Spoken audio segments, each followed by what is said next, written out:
Hello, today we will be talking about the geological distribution of echinoids.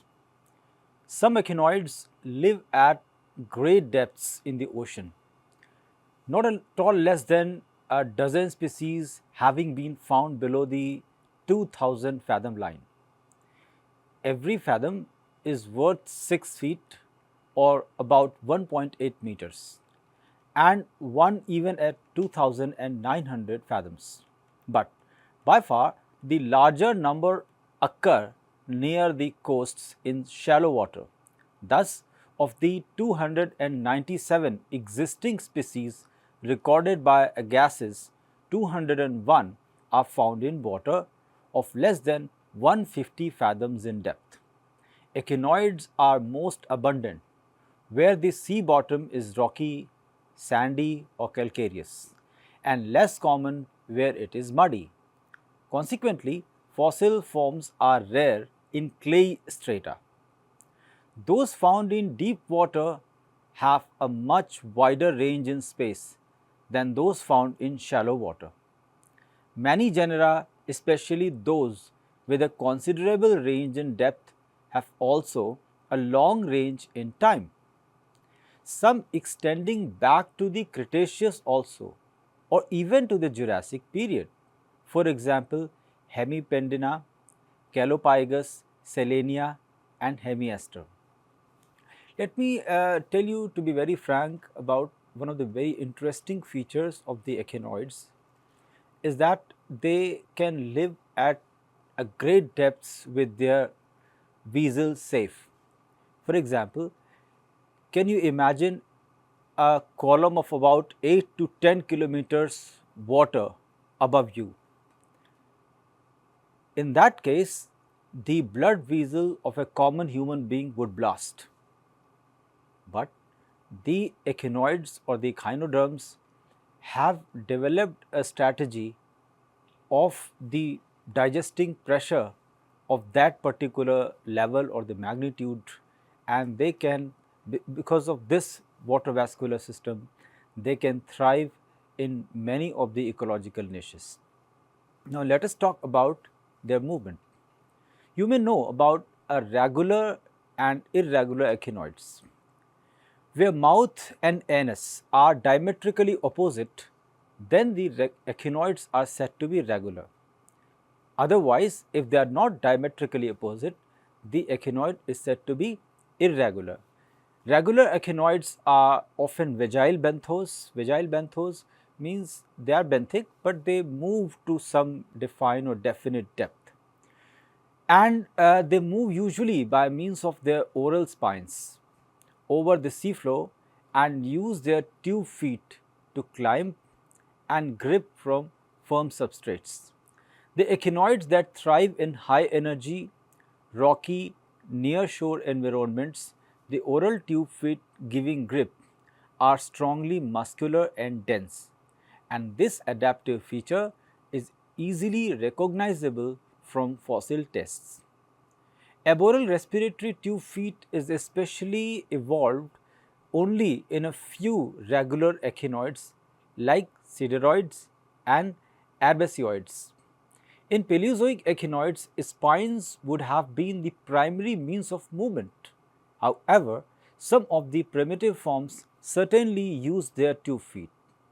Irregular echinoids depend on their spines only for the movement, and many of them burrow into an unconsolidated material.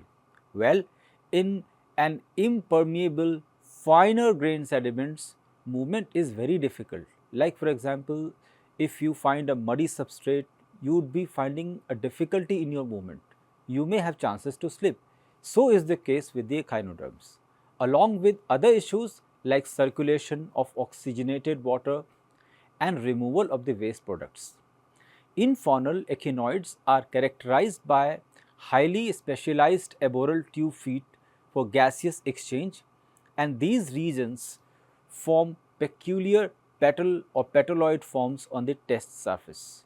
You may see a heart shaped test, and the heart shaped test have petaloid ambulacra. that characterizes some of the echinoids. In the finer grained sediments, however, heart urchins can survive successfully.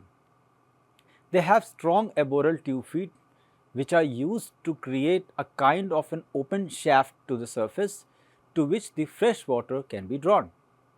Water is redirected into the burrow by bands of highly ciliated spines. They are termed as fascioles. Fascioles also generate a mucus layer that lie over the tips of the spines and protects finer grained sediment from settling between the adjacent spines. Hence, the mucus coat enables heart urchins to maintain a water filled space within the burrow.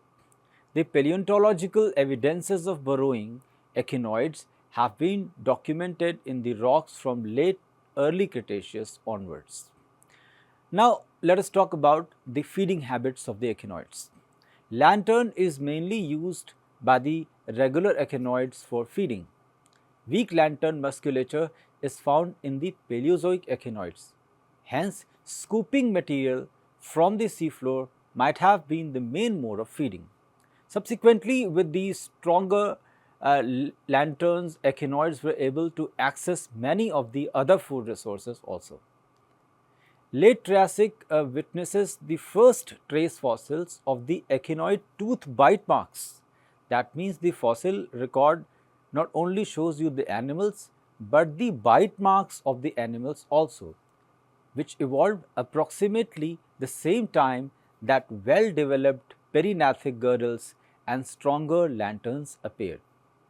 Echinoids with stronger biting force having a distinct T-shaped cross section emerged during Mesozoic. Mesozoic and tertiary echinoids were mostly either algae eating or predatory on sessile organisms. With the appearance of a large number of massive oral tube feet, mainly meant for the detritus gathering in echinoids, like echinoids Proterocedaris deposit feeding, it evolved possibly in the Carboniferous. During Permian Triassic mass extinction also, these taxa became extinct. Hence, deposit feeding trait was not adopted again when the evolution took over by the echinoids till the advent of the Jurassic. Enhanced deposit feeding revived with the appearance of irregular echinoids in the Jurassic.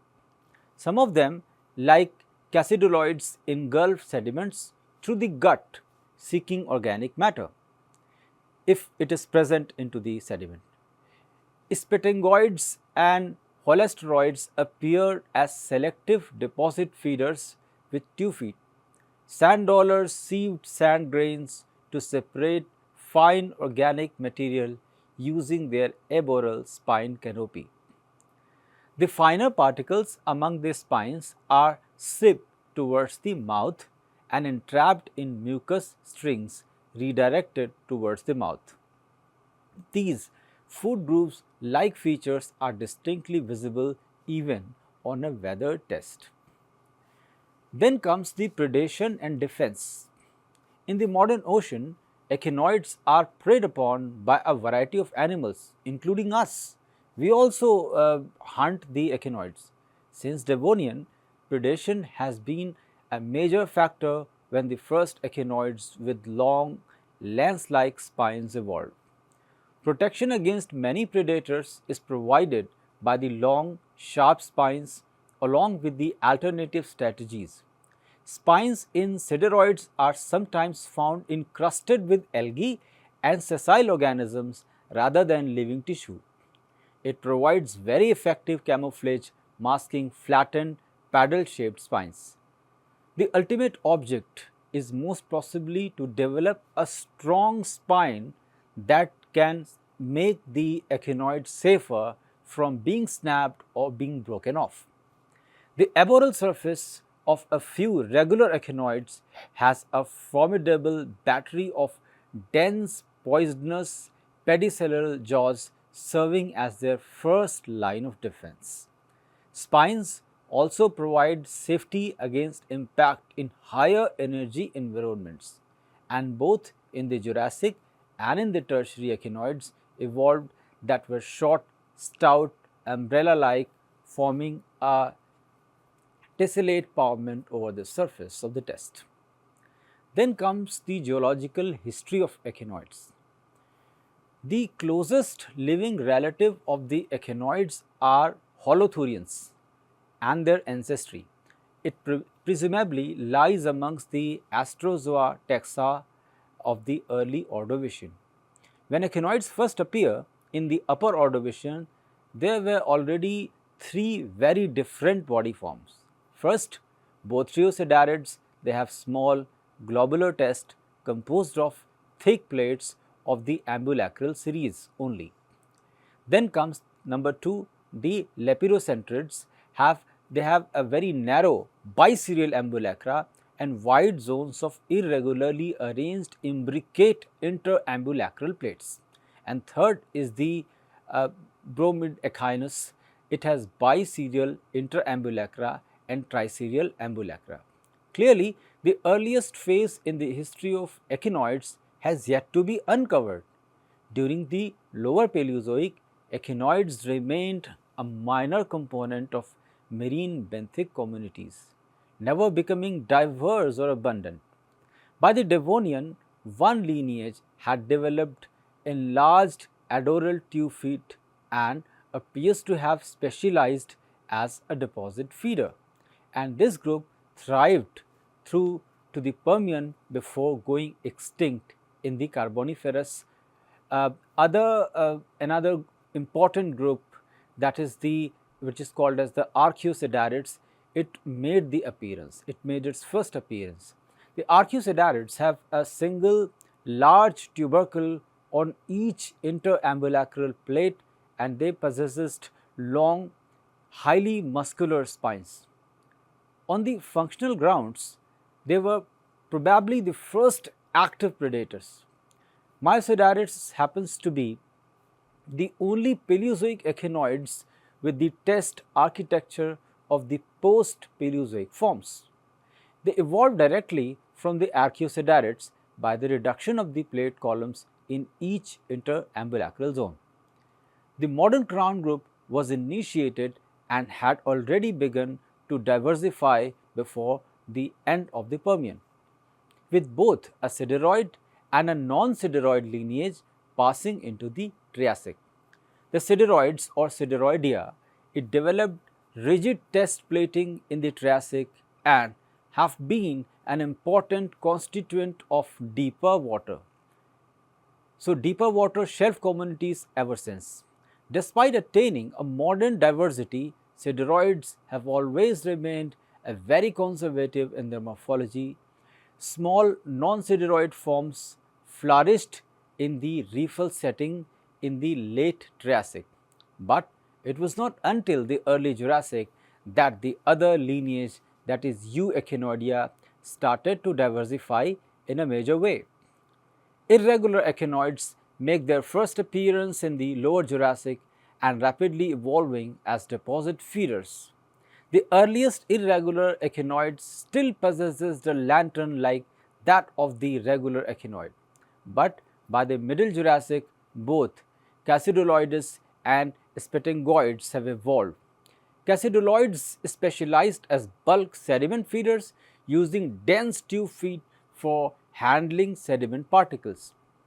Sand dollars arose in the early tertiary from Cassiduloid ancestors and specialized for the life in the nearshore. Unique among the echinoids, they developed large number of microscopic tube feet to each ambulacral plate and adopted a very singular method of sediment sifting to obtain their feed. Spatangoids and holosteroids, on the other hand, evolved a special kind of a tube foot around the mouth for selective deposit feeding. Modern heart urchins, they first appeared at the base of the Cretaceous and have diversified more or less constantly since then. The end Cretaceous or the Cretaceous tertiary mass extinction affected echinoids very selectively, with deposit feeders being the hardest hit. Regular echinoids also thrived throughout the Mesozoic, although today's modern major groups did not become established until the Cretaceous. This was, in brief or in short, the geological distribution of Echinoidea in space and time. Hope you would have understood it. We will be discussing the geological distribution of the other groups in the coming lectures to come. Thank you very much.